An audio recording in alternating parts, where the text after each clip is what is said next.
Okay, kwa majina muniita Mr. Robert Makoha Wangoho, rais wa bunge la mwananchi la Nakuru County, na hii ni sauti ya Raisi.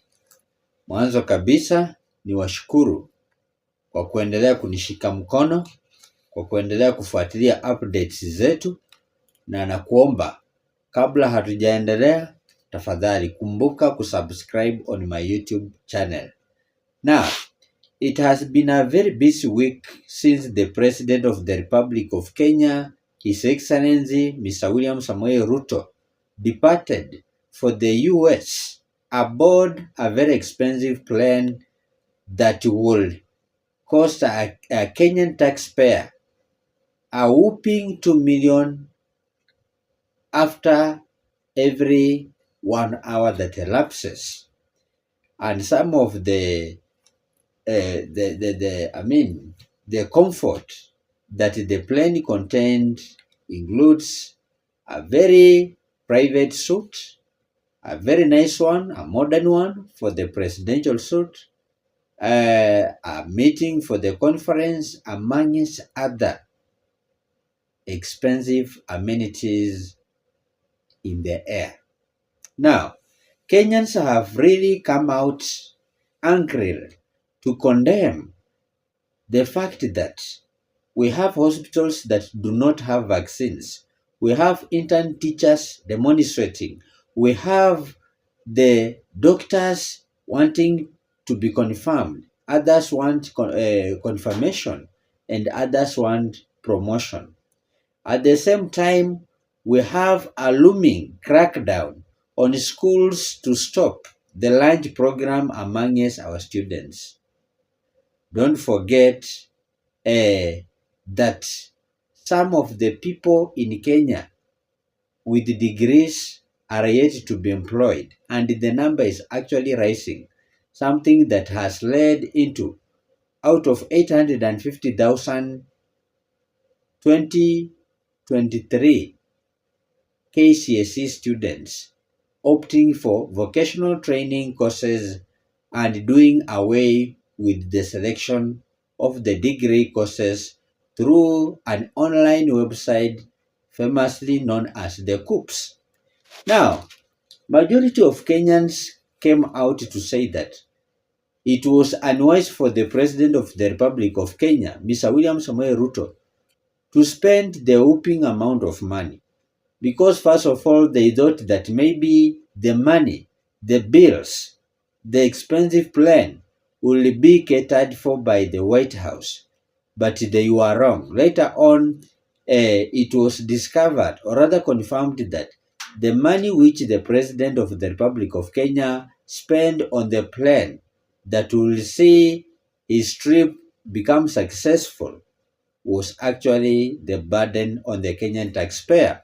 Now, today, after visiting the head of state yesterday in Washington, D.C., the President of the Republic of Kenya, Mr. William Samoei Ruto, happened to meet the President of the United States of America, that is none other than Joe Biden.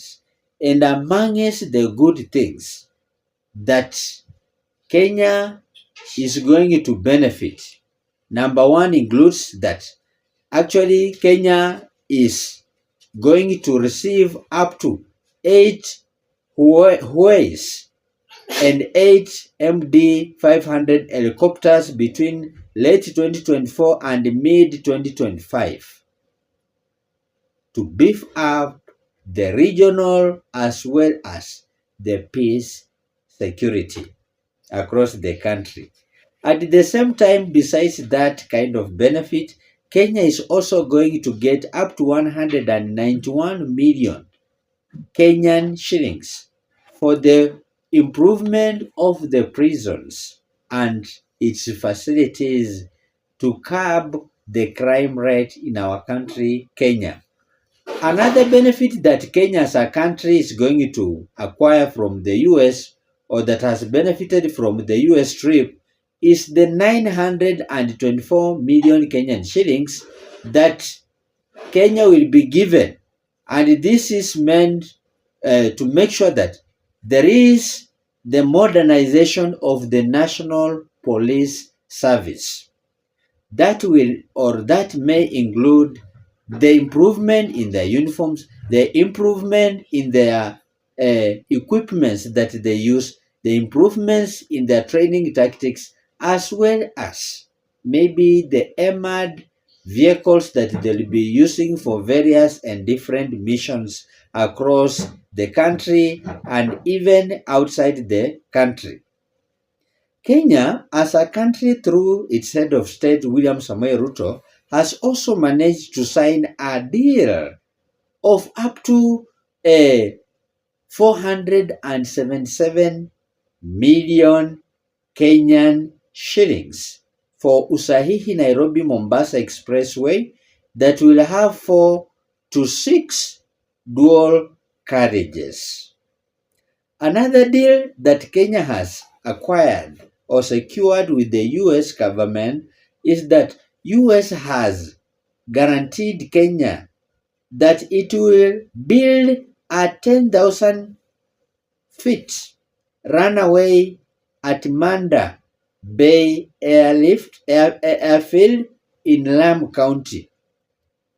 Also, Kenya has ordered 150 million armored security vehicles from the United States of America, which will be in the country by 2024.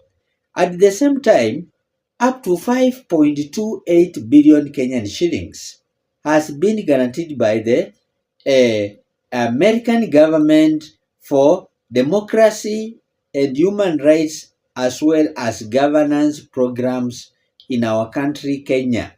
This comes after the trip that William Samoei Ruto, the president of Kenya, made to the US, the Republic of the United States of America. Also, don't forget that the United States of American government has pledged 561 billion Kenyan shillings, which will be used to fight the anti-corruption. Finally, last but not least, the US government has also promised to give to Kenya 3.2 billion shillings for the learners between grade 1 and grade 3. You know some of the requirements that is possibly going to cater for the lunch program across the schools, as well as some of the needs in our schools. Who knows? Maybe even the laptops or the gadgets, electronic gadgets are going to be purchased for our students, our learners who are between grade 1 and grade 2, or rather grade 3 across the country. And finally, 198 million Kenyan shillings has been also pledged by the American government to support the electoral system in Kenya, the IEBC, from now between now and 2027, when we shall be holding a general election in Kenya. Now, brethren, do you think should these monies be dispersed properly as promised by the American government? Do you think this money is going to be used in the right manner, given that in the recent past and even in the yesteryears, even during the reign of the former president Uhuru Muigai Kenyatta, there have been rampant corruption in our country, Kenya. There was a time when the President of the Republic of Kenya, by then Uhuru Kenyatta, said in a meeting that Kenya was losing up to 2 billion Kenyan shillings on a daily basis. The other day, another government official in the current government of William Samoei Ruto also came out to speculate that up to 5 million Kenyan shillings gets lost on a day, after every 1 hour. Now, should the government of America manage to give our country Kenya all these monies as well as the equipment, as well as the offers that will be extended to the country of Kenya, do you think Kenyans have the capacity and ability and a good habit to manage the resources that the government of America is offering to Kenya? Do you think the government of Kenya, the DCI, the DPP, and other financial institutions have the capability of fighting and safeguarding and protecting these monies from getting lost through dubious means like corruption, or this money will not mean anything to the government of Kenya and its citizens of this country? Because we cannot be talking of the government of America giving Kenya 561 billion Kenyan shillings for anti-corruption.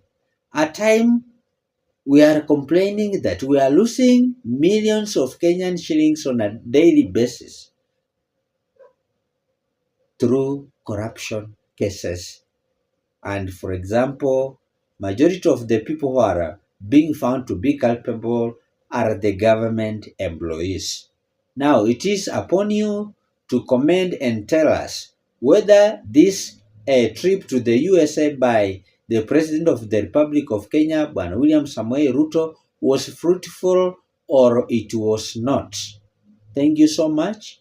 My names are Mr. Robert Makoha, the President of Bunge la Mwananchi Nakuru County.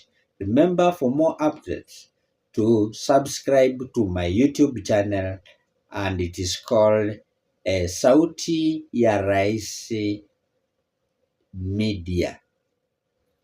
Thank you so much.